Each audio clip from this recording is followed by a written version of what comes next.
This might sound crazy, but skipping the basics of JSON transformation could seriously block your N8n journey.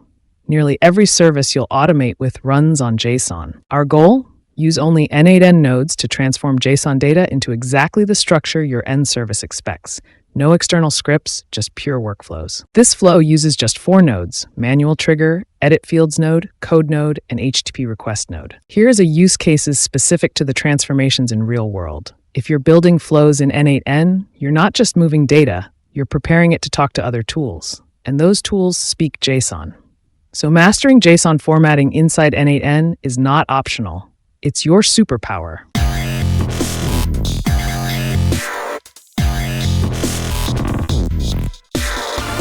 In this video, we will be using 2 API endpoints as data source: JSON placeholder and the GitHub rate limit endpoint. These have simple payload and easy-to-follow structure. The workflow will show each of the JSON transformations using edit fields and code nodes as shown here. Let's begin creating a new workflow and name it Goal 4 Transformations. Add a manual trigger, which will be common for all the transformations we're going to discuss in this video. Bring in the HTTP request node, and it will open parameter window. Add the user's endpoint from the JSON placeholder into the URL box and test step. You will see the JSON output. Back in the canvas, add the edit fields node. In the parameter window on input side, we will see the incoming JSON data. We will combine the address fields and name field into combined address field. Create a new field and name it combined address. Click on the expression button under the combined address field, and it will open the expressions window. Here we can build the combined address using text and N8n expressions. The expressions are JavaScript code, which is used for accessing the input data. The N8n expression starts with $JSON variable, and then each value in the input data is accessed one by one. As more fields are being added, the combined address is created in real time.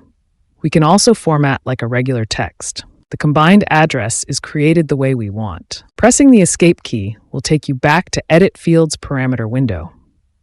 Clicking on the test step will show combined address for all the 10 users. Back in Canvas, we add a new edit fields to extract first and last name from the name. Let's create a new field called first name. Drag the name from the input area. The name is a string type. In JavaScript, the strings have a split method that can be called with a separator argument.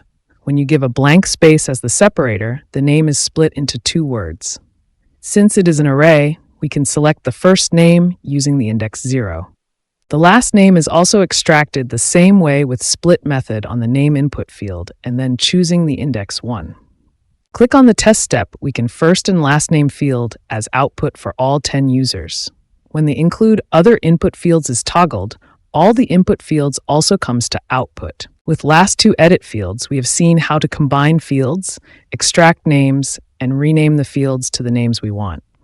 Next, we will dive into date time extraction. Back in Canvas, we will add another HTTP request node, and in this, we will use the GitHub API endpoint to get the rate limit status. Next, we will add an edit field to the HTTP request. Drag the reset field under the core field. Reset is in Unix time format. Unix time format is in seconds. We need to convert it to milliseconds by multiplying it with 1000, and then create a date object inside the N8n expression. The date object has to local string method. Using that, we will get the readable date format. Clicking on the test step will throw an error because field type is a number. Change that to string, and then test. You will get the output of time in readable string format. Going back to Canvas, we will introduce code node for JSON transformation. After adding code node in the parameters window, leave the mode and language in default. Remove the code that is present in the code box. JSON data coming from the input has keys and values. The values can themselves be another JSON object. Together, key and value is called entries. We will see how to access keys, values, and entries as list of items next. In the code box, create a new variable called data, and then pull the resources field from the input side. This is same as N8n expression, but no need curly braces as we are encoding box. Then directly write the return statement that will return the values of the JSON object under resources. Clicking on the test step will show a list of JSON objects on the output side. Changing the values to keys and testing the step will error. we need to return array of JSON objects.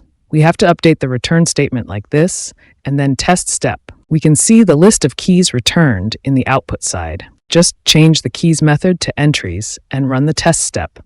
You will see list of keys and values in the output side. Let's change the method back to values and go back to Canvas and add edit node to the code node flow. We will see the values in the edit node inputs, on which we can further process and extract information. We can pull the limit, reset fields into the fields box, and test step. We will see only those fields coming to the output. We have seen 5 core transformations of JSON data inside N8n, and practicing this with different data source is important. The code for the flows will be available in this repo, and link will be in description. We have armed ourselves with powerful transformation. So what is next? Data often comes from multiple sources: forms, CRMs, spreadsheets, APIs, and the most effective way to compare or enrich that data is to bring it side by side. In N8n, that's exactly what the merge node helps us do. In the next video, we'll explore how to use it to unify and work with multiple data streams seamlessly.